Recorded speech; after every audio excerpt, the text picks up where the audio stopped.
बिस्मिल्लाहिर्रहमानिर्रहीम। अस्सलाम वालेकुम नाज़रीन, आप यूट्यूब चैनल देख रहे हैं। मैं इमरान खान हूँ। पाकिस्तान तहरीक इंसाफ की जो लीडरशिप है वो कह रही है रिपोर्ट ठीक है, इमरान खान साहब की आंख के अंदर बेहतरी आई है। रिपोर्ट भी यही कह रही है, जबकि इमरान खान साहब की फैमिली और उनके जो ज़ाती मुआलिजीन हैं वो अभी तक मुतमईन नहीं है। और तीसरी तरफ वो लोग जिन्होंने ये दावा किया कि इमरान खान साहब की आंख की बिनाई बिल्कुल ख़त्म हो गई है, उनका दावा अपनी जगह पर मौजूद है। अब आप इन सारी चीज़ों को इकट्ठा करें और एक बिगर पिक्चर आप इसकी देखें तो हुआ क्या। एक तो ये है कि पहले खबर आती है कि इमरान खान साहब की आंख ख़राब हो गई है, और इमरान खान साहब ये बताते हैं कि मैं अक्टूबर से इस बात की शिकायत कर रहा था, जनवरी में जाके इन्होंने सीरियस लिया और फिर यहाँ टेस्ट करने के बाद ये मुझे अस्पताल में लेकर गए, वहाँ पे मेरी आंख टेस्ट करवाई और आंख के अंदर इंजेक्शन लगाने के बाद बताया कि 15% आंख बची है और 85% आपकी बिनाई चली गई है। और इमरान खान साहब ने ये भी बताया कि बाकी भी चली गई थी। अब ये रिपोर्ट होता है सलमान सफदर साहब की रिपोर्ट में, और ये सुप्रीम कोर्ट ऑफ पाकिस्तान के अंदर जमा करवाया जाता है, और इसके पीछे भी मेडिकल रिपोर्ट्स का अमल दखल होता है। अच्छा, इसके बाद क्या होता है कि अफसार आलम साहब आते हैं। अब अफसार आलम साहब कौन है आप जानते हैं।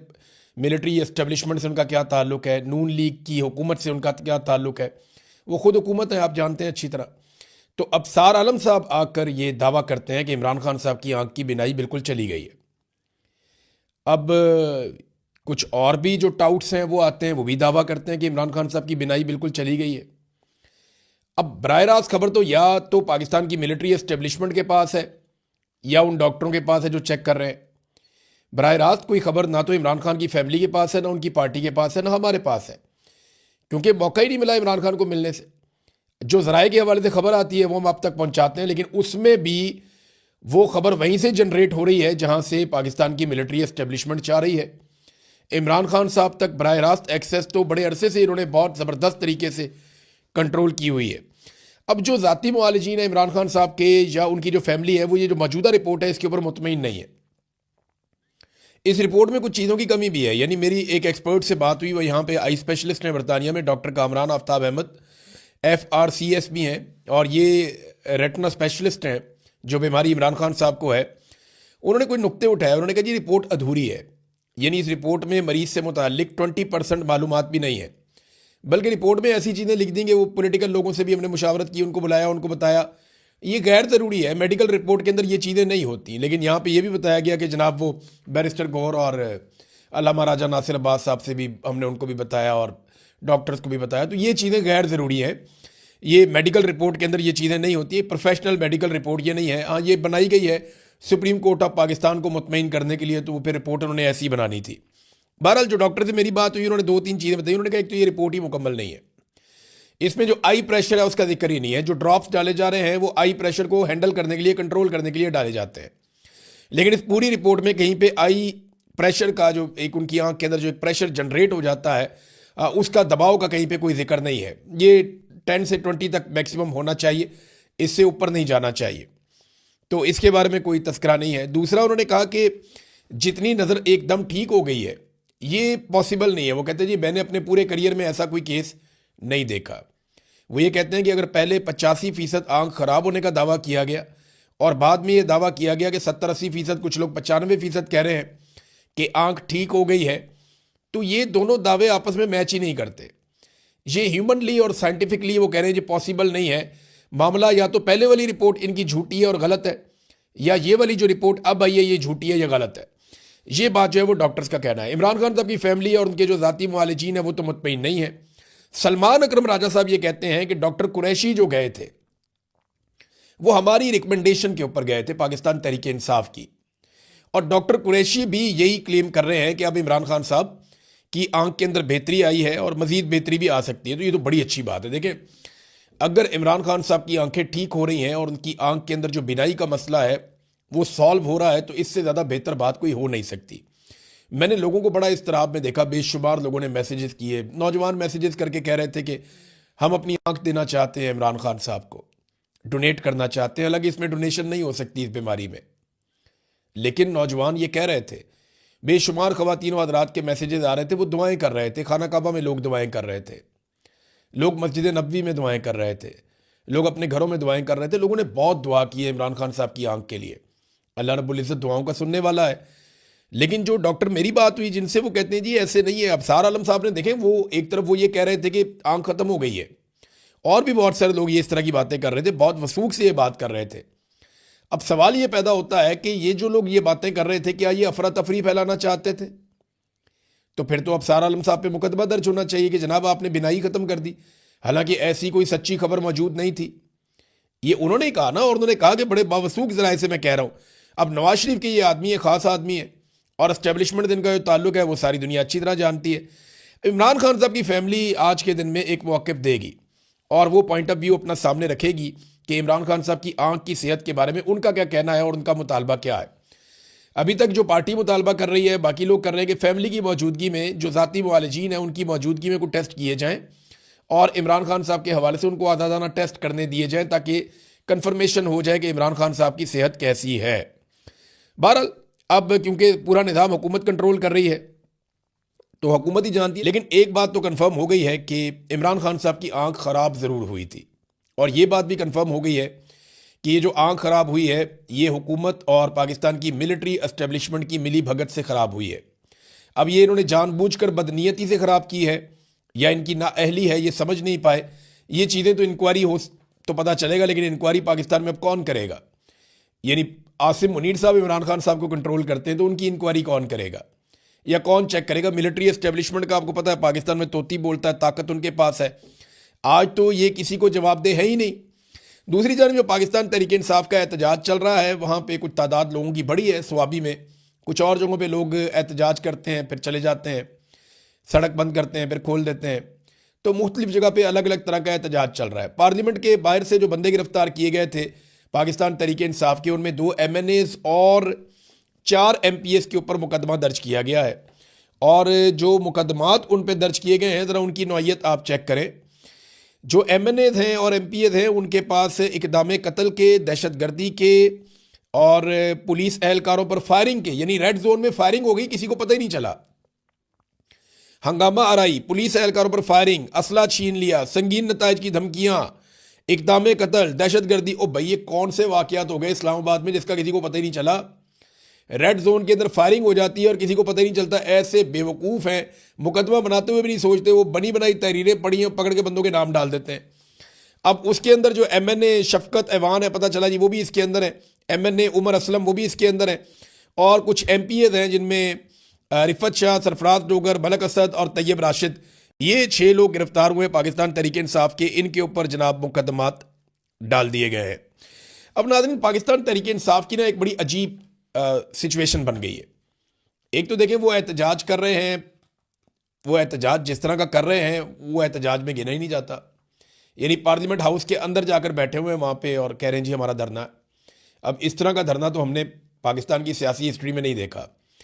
इधर खैबर पख्तूनख्वा हाउस के बाहर जो धरना था वो पहले ख़त्म हो जाता है फिर दोबारा शुरू हो जाता है, वो भी समझ से बाहर है कि वहाँ क्या चल रहा है।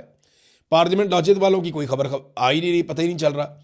फिर यहाँ पार्लियामेंट से निकल के जाते हैं 2 लोग, जाके डॉक्टरों से मिलके ब्रीफिंग लेके वापस भी आ जाते हैं और उनको रोटी नहीं मिलती। ये अजीबोगरीब किस्म की चीज़ें हैं जिनसे शकूक व शुबहात पैदा होते हैं। देखिए हुकूमत जिसको चाहती है वो कहती है आओ जी आपको मिलवाते हैं। अब वो यही समझे होंगे इमरान खान से मिलवा रहे हैं, वो लेकर चले गए, डॉक्टरों से मिलवा के उनको वापस ले आए। अब पाकिस्तान तहरीक इंसाफ ना इस सिचुएशन में फंस गई है। खैबर पख्तूनख्वा में लोग एहतजाज कर रहे हैं, पंजाब में भी निकल रहे हैं, तो लोग खुद निकल रहे हैं, लीडरलेस निकल रहे हैं।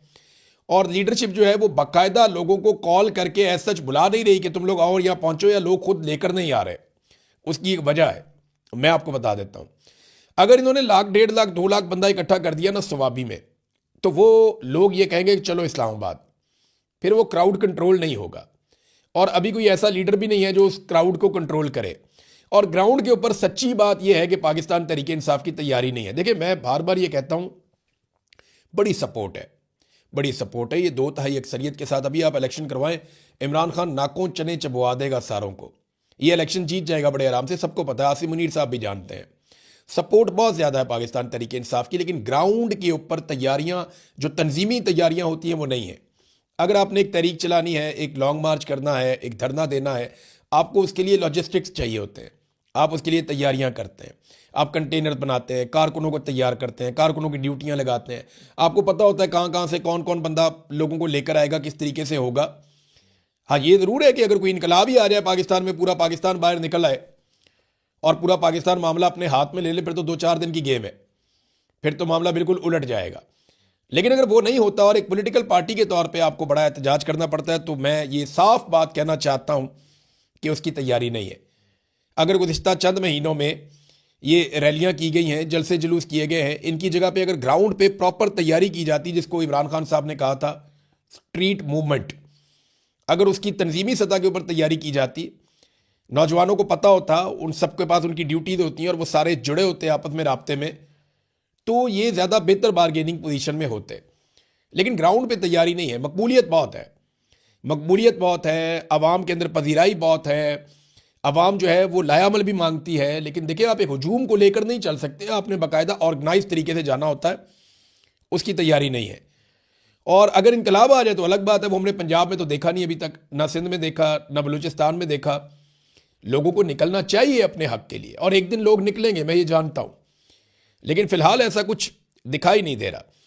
मेरे ख्याल में पाकिस्तान तहरीक इंसाफ को या सुहेल अफरीदी को, उनके बाकी लोगों को किसी भी ट्रैप में आने की बजाय अपनी स्ट्रीट मूवमेंट की तैयारी को तेज करना चाहिए। अभी तो ये मुतालबा है, और देखें एक और पंगा पड़ गया, फैमिली और पार्टी, ये ऐसा लगता है बज़ाहिर आमने सामने आ गए। और ये जो पार्लियामेंट के अंदर इनकी सारा दिन बहस होती रही है, मस्जिद के अंदर बैठ के इन्होंने मीटिंग की है, वो यही की है ना कि जनाब पार्टी को कंट्रोल कौन करेगा, फैसले कौन करेगा। तो देखें, सादी बात है, जो सियासी फैसले वो सियासतदानों ने करने हैं, वो इमरान खान की फैमिली तो नहीं कर सकती। वो तो बहुत ही गैर सियासी किस्म के लोग हैं, उनको तो इतना आइडिया भी नहीं है। तो ये फैसले तो सियासतदानों ने करने हैं, जो तजर्बाकार सियासतदान हैं। महमूद अचकज़ई साहब हैं, अल्लामा राजा नासिर अब्बास साहब हैं, असद कैसर साहब हैं, बाकी लोग हैं, इन्होंने ये, बैरिस्टर गौहर हैं, सलमान अकरम राजा, इन लोगों ने ये फैसले करने हैं कि किस तरफ जाना है, एहतजाज कैसे होगा और सियासी फैसले क्या होंगे। लेकिन क्योंकि ये सिचुएशन बड़ी अजीब है, यहाँ पे इमरान खान साहब की ज़िंदगी का मामला आ जाता है, उनकी बिनाई का मामला आ जाता है, तो फैमिली बहुत रेलिवेंट हो जाती है और वो ओवरकम कर जाती है सारी सिचुएशन को। सारी सिचुएशन में वो बहुत आगे निकल जाते हैं। वजह यह है कि उनकी वाबस्तगी है ना बराह रास्त। कानूनी नुक्ता नज़र से भी जब इलाज के बारे में बात की जाएगी तो फैमिली की बात की जाएगी, फैमिली को बुलाएं। कानून में भी फैमिली पहले है, तो यहां पे फैमिली की रेलिवेंसी बहुत ज़्यादा बढ़ गई और उसकी वजह से बहुत सारी चीज़ें जो हैं वो कंफ्यूज भी हुई, बहुत सारे प्रॉब्लम भी क्रिएट हुए। क्योंकि देखिए, फैमिली तो जब बात करेगी वो यही बात करेगी, हमारे भाई को निकालो जेल में से और उसका इलाज होना चाहिए, हमें हमारे भाई से मिलवाया जाए। उनकी डिमांड्स तो यही रहेंगी। अब जो पॉलिटिकल लोग हैं उनकी तरह पॉलिटिकल डिमांड्स होती हैं। अब देखना यह है कि इसको ये कैसे मैनेज करते हैं। अभी जो होना था वो तो चीज़ें हो गई हैं। आज इमरान खान साहब की फैमिली स्टेटमेंट देगी, देखते हैं उनका स्टेटमेंट क्या आता है। इमरान खान साहब की उनके बेटों से सिर्फ बातचीत करवाई गई है, और देखें ना, बेटों से जब बातचीत की तो नईम हैदर पंजूता साहब हो या बाकी लोगों ने बताया कि इमरान खान ने अपने बेटों को बताया कि उनकी आंख मुतासर हुई है। ये बात तो कंफर्म है। अब जिन लोगों की वजह से आंख मुतासर हुई है उनसे तो सवाल होता रहेगा, इसका जवाब तो हमेशा मांगा जाता रहेगा, क्योंकि एक लीडर के साथ इस किस्म की हरकत हुई है। मैंने वीडियो देखी है शफीउल्लाह जान की, जैसे पुलिस उसको घसीट के मारती हुई लेकर जा रही है। यानी किसी वजीर इत्तलात को क्या ऐसे पुलिस घसीट के मारते हुए लेकर जा सकती है? सिंध का, पंजाब का, फेडरल का, फेडरेशन का, कोई भी, बलूचिस्तान का कोई भी वजीर इत्तलात आप पकड़े और पुलिस वाले ऐसे मारते हुए घसीटते हुए इसको ले जाएं, ये मनाजिर पाकिस्तान का मीडिया ववेला डाल देगा, पाकिस्तान का मीडिया शोर मचा देगा, पाकिस्तान के अंदर रोला पड़ जाएगा और पूरी दुनिया में रोला पड़ जाएगा। लेकिन शफीउल्लाह जान है, क्योंकि पाकिस्तान तहरीक इंसाफ से, इमरान खान से उनका ताल्लुक है और इस वक्त पाकिस्तान की मिलिट्री एस्टेब्लिशमेंट इमरान खान साहब पे बहुत गुस्से में है, तो किसी को कोई फ़र्क ही नहीं पड़ता जो बाहर दिखाई दे रहा है। नाज़रीन, अली अमीन गंडापुर साहब ने कुछ स्टेटमेंट्स दिए हैं। मैं इसके ऊपर इसलिए बात करूंगा कि मैं इनमें एक दो चीज़ों का गवाह भी हूँ। गंडापुर साहब ने कहा कि मोहसिन नकवी की तारीफ की कि जितनी कोशिश उसने की मोहसिन नकवी ने इमरान खान को छुड़वाने की, उतनी कोशिश किसी ने भी नहीं की। ये तो ज़रा ज़्यादा बोल गए। गंडापुर साहब की अपनी कोशिश मोहसिन नकवी से ज़्यादा है, और इमरान खान साहब की पार्टी में बेशुमार लोग ऐसे हैं जिन्होंने बहुत कोशिश की इमरान खान साहब को छुड़वाने की। मोहसिन नकवी की कोशिश, यानी वो एग्जैक्ट जगह पे, वो एक्चुअली कहना ये चाह रहे हैं कि जिस जगह मोहसिन नकवी ने बात की वहाँ कोई नहीं कर सका। गंडापुर साहब शायद ये कहना चाह रहे हैं। देखिए, एक तो जहन में रखें कि पंजाब की जो निगरान हुकूमत थी वो मोहसिन नकवी के पास थी, और मोहसिन नकवी आसिम मुनीर साहब के सके हैं, बहुत प्यारा ताल्लुक। तो पंजाब में अगवा हुए लोग, अगवा बराए बयान हुआ, पंजाब में जुल्म हुआ, जबर हुआ, फस्तायत हुई, कंपेन नहीं चलाने दी, आरओज़ का कंट्रोल था। फिर पंजाब में जो कुछ किया गया, झंडा तक नहीं उठाने दिया गया पीटीआई को, फार्म 47 जारी करवाई गई। ये सारा खेल जो है मोहसिन नकवी साहब थे ना, जिन्होंने पंजाब में पाकिस्तान तहरीक इंसाफ की हुकूमत नहीं बनने दी। एक बड़े प्लेयर थे इसमें।